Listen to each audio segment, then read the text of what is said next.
to the ELA assessment, the math portion of the PARCC assessment also has new types of questions. Math questions are broken into types. The first, Type 1, assesses concepts, skills, and procedures. These questions will cover all standards and mathematical practices, so all content is eligible to be viewed through these questions. Students should be fluent in conceptual understanding and math skills. In other words, they need to be able to view a problem, understand what it is asking, and apply their math skills to solve it. Type 2 and Type 3 questions are in green, similar to the PCR from the English Language Arts portion. And this is because these two types of questions will not be assessed on the EOY exam, but again, thought it was important that you see the three different types of math questions. The Math EOY also has a variety of ways to ask the Type 1. Students may need to select an operation or answer from a drop-down menu. They may enter their answer into a box, use traditional multiple-choice answers.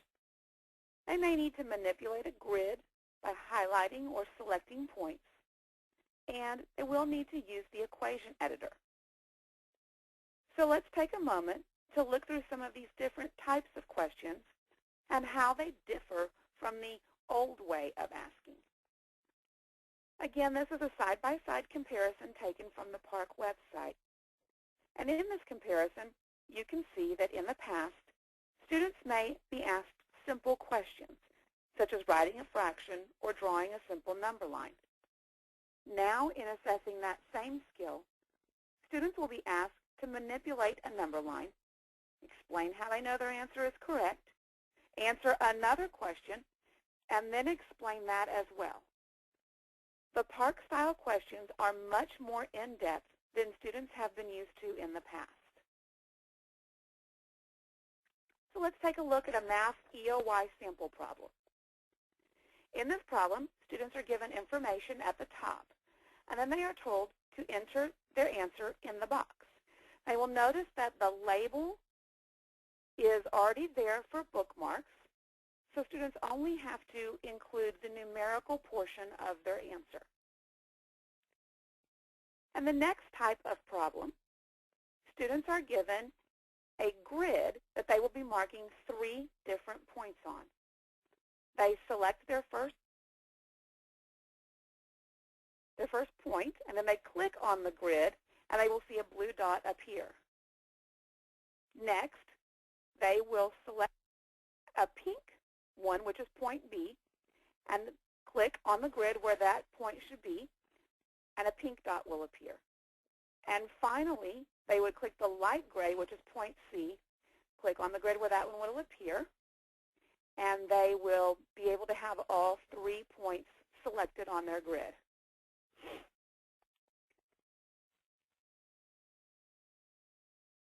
Again, referring back to the top of the question, students want to make sure that they do not submit their answer until all 3 points have been graphed.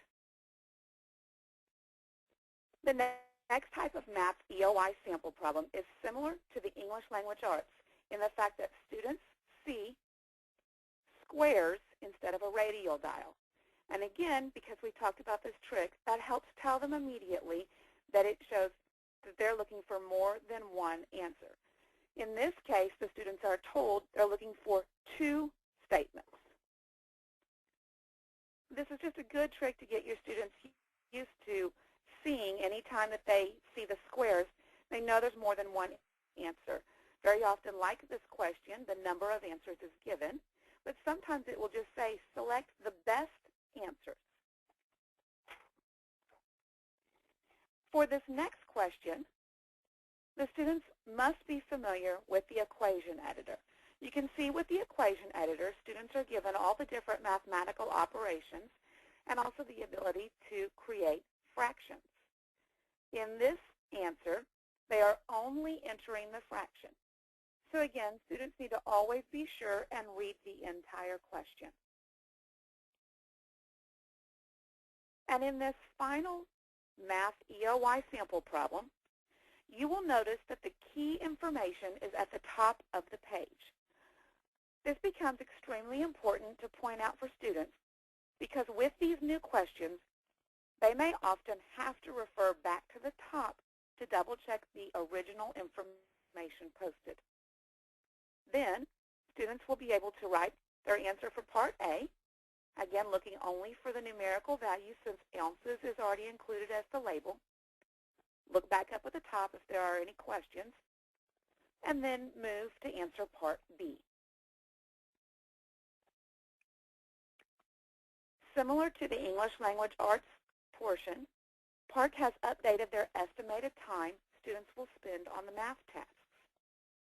Depending on the grade level, it may be anywhere from 75 to 80 minutes. Remember, in math, there are 2 tasks, and a portion of one task will have time with the calculator and then time without. So now that you've seen samples of the English Language Arts and samples of the math, it becomes important to look at what we can do to help your children be successful. One of the most important ways you can help support your students through the end-of-year exam portion of PARCC is by understanding the test itself. We know that children are inquisitive and are not afraid to ask questions, particularly if they're worried about the test. Your ability to answer these questions will go a long way in putting their minds at ease. You've already taken a great step in doing that by attending this webinar today. So looking for other information like this, talking to your school, staying active at the PARCC website will help give you answers to your questions. You can also help your child by encouraging consistent success in their academic work. Students need to develop a deep sense of accomplishment in regards to their daily work. And this occurs when parents consistently encourage daily success. You can stay actively engaged in your child's education by knowing what types of assignments they're working on, monitoring their success on assignments, and having regular conversations with them about what they're learning. When your children know that you see their education as important, they're more likely to take it seriously. But those conversations also do something critical. They help build confidence in your child. The more your child can talk about what they're learning, the more it deeply becomes ingrained. And then they feel more confident that they can have that success that they're looking for. Another way to help build success before the test is to constantly promote the importance of literacy in your family. And this can occur in a variety of ways. Encourage your children to read, but do not stop there. Ask them to retell you what they read, teaching them to go back and summarize the story. You don't even have to read the story. You can glance at the back of the book and ask them to describe a character name that you see, or maybe a setting that you see just in the back of the book. The key is to get them talking about what they're reading and ask them why, because that will get them going back into the text and looking for more evidence. Those conversations and questions are critical with your children because it does each of these things above. It encourages that success, it builds confidence, and it helps get them talking about what they're reading. And a final way to support your child is to offer opportunities to practice similar assessment. Students must be given the opportunity to regularly practice for the test. Success on any standardized test, not just PARCC, but any test, requires a combination of skills in understanding content and familiarization with the test itself. Consistent test practice with Common Core and PARCC-aligned test prep programs offer students the opportunity to combine both skills.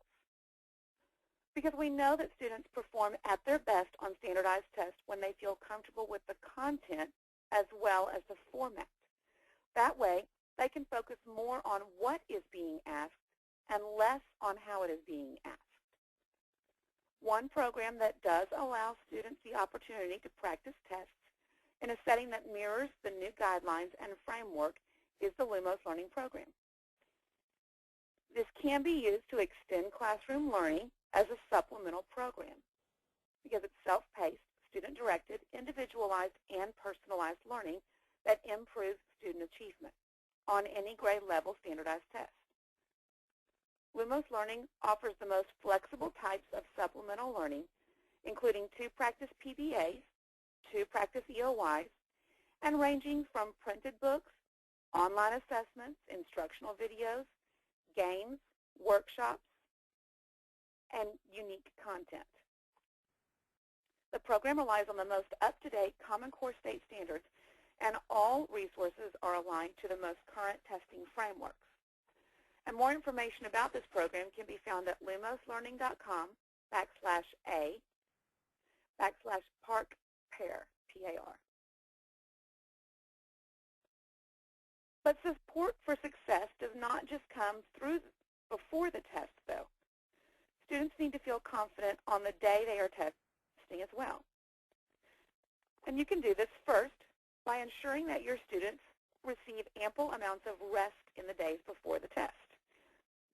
Days of testing can be long for children, even if their test time only occurs for a few hours in the morning.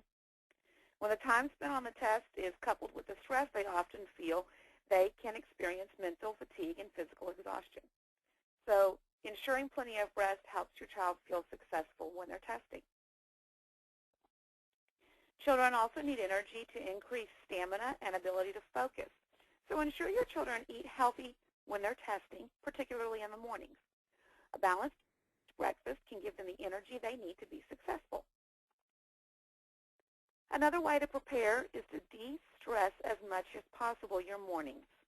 Even if your child indicates the test is no big deal, they still battle with some amounts of stress. And you can help alleviate that by making your home as stress-free as possible. This is the ultimate time of picking your battles. And as the mother of a test taker myself, I can definitely relate to this. If you have an argument with your child over the socks they choose to wear for the morning, you're sending them to their test in a stressed mode. Take the time to send them to school with an even emotional climate. And finally, make sure that your children have the supplies they need.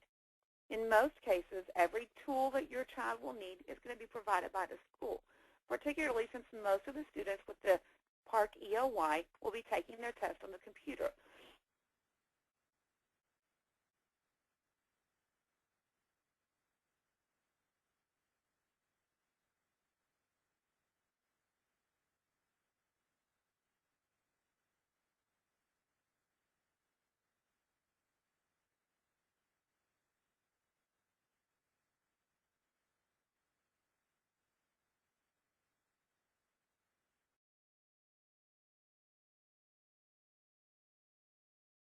If allowed, ensure that your child has a bottle of water to stay hydrated and increase their focus. And I want to make sure that you have our contact information. Jeremy is one of the best ones to be able to reach out to first. So we've listed his contact information on the screen.